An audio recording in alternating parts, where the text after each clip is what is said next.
Breaking news आहे। मध्य प्रदेशात येते कमलनाथ सरकारचा मोठा निर्णय समोर येताना दिसतोय। स्थानिकांना नोकरीत 70% आरक्षण देणार असल्याचं कमलनाथ सरकारने म्हटलेलं आहे आणि खासगी क्षेत्रातही स्थानिकांना 70% आरक्षण देण्यात येईल।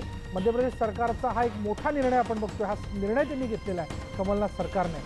त्यामुळे निश्चितच 70% स्थानिकांना आरक्षण, नोकरीत आरक्षण, हे सरकारी आणि खासगी नोकरीत आरक्षण देण्याचा निर्णय मध्य प्रदेश सरकारचा हा मास्टर स्ट्रोक म्हणावा लागेल।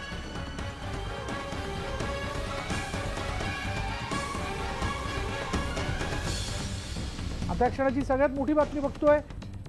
कमलनाथ सरकारने कमलनाथ सरकार स्थापन झाल्यानंतर शेतकरी कर्जमाफीचा घेतलेला निर्णय असू देत किंवा त्यानंतर आता मध्य प्रदेश सरकारच्या माध्यमातून कमलनाथांनी एक मुख्यमंत्री म्हणून आता असं घोषणा केलेली आहे, अशी घोषणा केली आहे की स्थानिकांना 70% स्थानिकांना मध्य प्रदेशात सरकारी आणि खासगी नोकरीत आरक्षण देण्यात येत आहे। त्याबद्दलचा निर्णय त्यांनी घेतलेला आहे आणि आता हा क्षणाचा निश्चितच महत्त्वाचा निर्णय म्हणावा लागेल।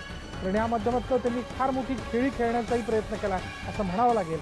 अधिक माहिती जाणून घेऊयात। आमचे प्रतिनिधी प्रशांत लीला रामदास आपल्या बरोबर आहेत। प्रशांत, कमलनाथ यांचा हा मास्टर स्ट्रोक म्हणायचा?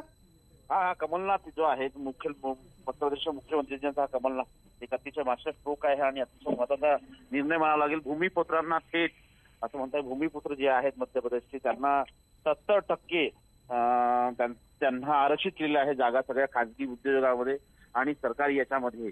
जेही भूमिपुत्र असेल त्यांना 70% नोकऱ्यांमध्ये आरक्षण मिळणार। आरक्षणपेक्षा असं म्हणता येईल त्याच्यासाठी त्याच जागा ठेवण्यात येणार आहे। हा एक मोठा निर्णय आहे, हा मास्टर स्ट्रोक आहे। महाराष्ट्रात या प्रकारच्या भूमिपुत्राच्या आंदोलनाची अनेक दिवसांपासून आंदोलन होत आहे, पण त्या प्रकारचा निर्णय होऊ शकत नव्हता।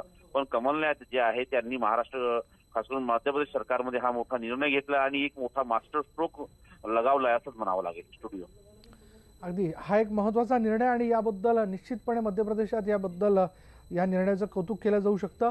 कारण 70% भूमिपुत्रांना 70% आरक्षण तसा निर्णयच त्यांनी घेतलेला आहे की खासगी आणि सरकारी नोकरीमध्ये आता असणार आहे, त्यांना पहिल्यांदा प्राधान्य त्यामध्ये असेल आणि मग बाकीच्या 30% मध्ये उर्वरित मंडळी तिथे येऊ शकतात।